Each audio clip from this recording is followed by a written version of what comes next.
I'm going to show you how to make your own snake string puppet. String puppets are usually controlled from above, so your snake will be able to slither on the ground or a tabletop. You will need 2 pieces of construction paper, a scrap piece for the tongue, a pair of scissors, a glue stick, a marker, some string, and a ruler. Oh, and I almost forgot, a pencil. You're going to start with your 2 full pieces of construction paper. Line them up and get your ruler ready.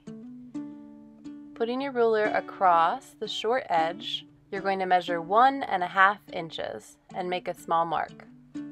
Measure another 1.5 inches and make a mark, and continue to do this across your page.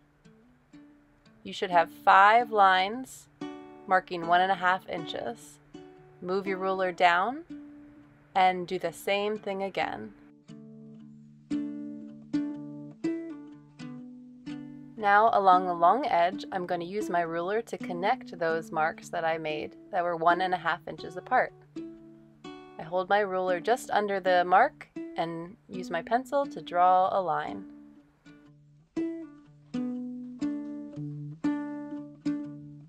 If I've done this correctly, I should have drawn 5 lines, which will give me 6 strips of paper. 1, 2, 3, 4, 5, 6. Phew! Alright, now you're going to make sure your second piece of paper is under the first. Any colors that you want, of course. And take your scissors and cut right along that pencil line that you've drawn. This will give you the strips that you need to create your snake body.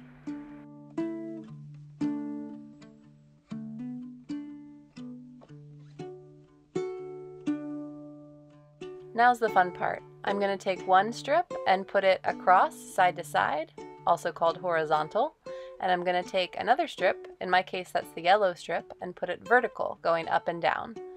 I'm going to put some glue right where those 2 are going to connect in the corner of this L shape that I've made. Next step, pretty easy. I'm going to take the green strip that's horizontal and I'm going to fold it to the left.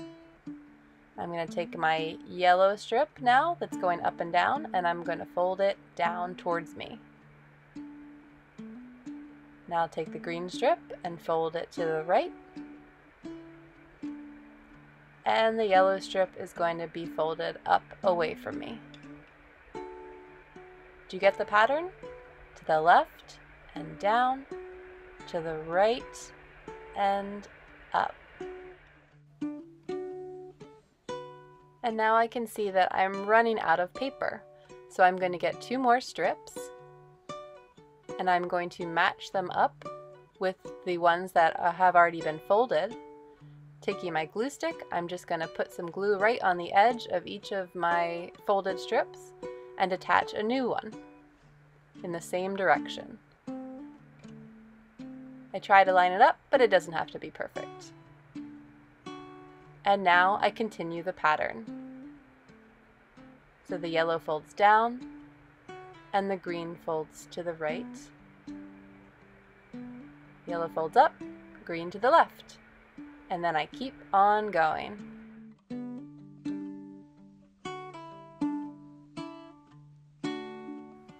And as my paper runs out, I just grab more strips from my pile and glue stick them in place and continue.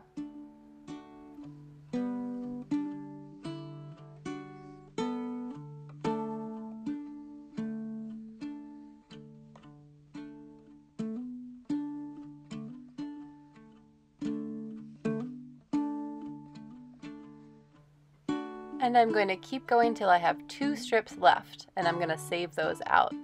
So now it's time to end my folded piece. I'm going to put some glue on one of my folded edges, fold my last strip over, and then I can use my scissors to trim off any excess that is left. Now it's time to take this folded paper sandwich and see what happens when I unfold it. You get a cool accordion that's going to be the body of your snake. And it's hard to resist giving it a little wiggle. Now, using one of the two strips I have left over, whichever color you'd like, I'm going to fold over a piece and trim it off from the big strip. And then I'm going to snip 2 little snips to make my nose a little bit pointier. And now I have my snake mouth. And to make it a little bit easier to glue my head onto my body, I'm going to put a finger inside the mouth and crease on both sides of my finger so that I get a flat edge on the back of my snake head where I can put my glue.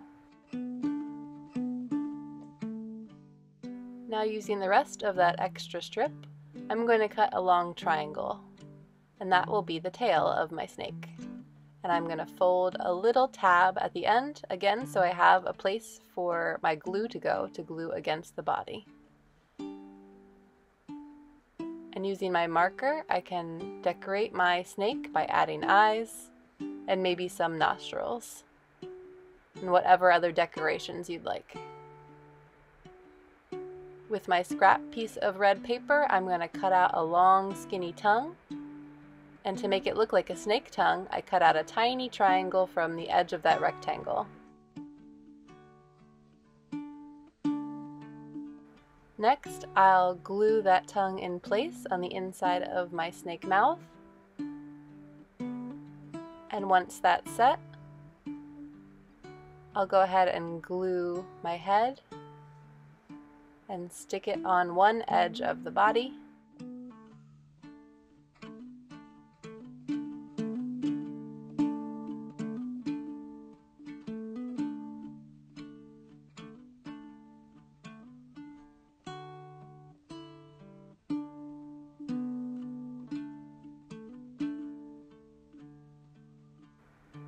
And then gluing on that folded tab of the tail, I'll fold it over and stick it on the other side and hold it in place.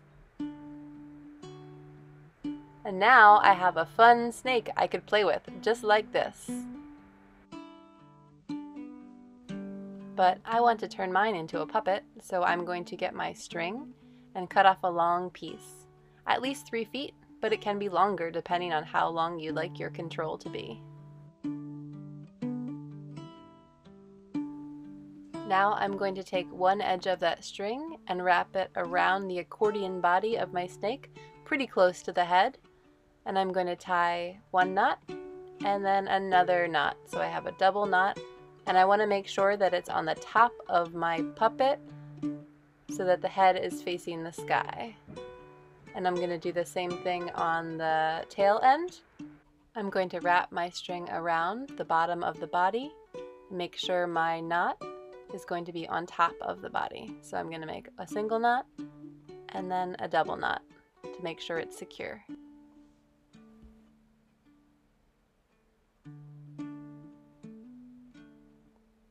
And once I have my 2 knots in place, I can lift my string up and make my puppet move. And using 2 hands on my string control, I can practice making my snake slither or hop along a tabletop or the floor. Maybe I can find somebody to show my snake skills to.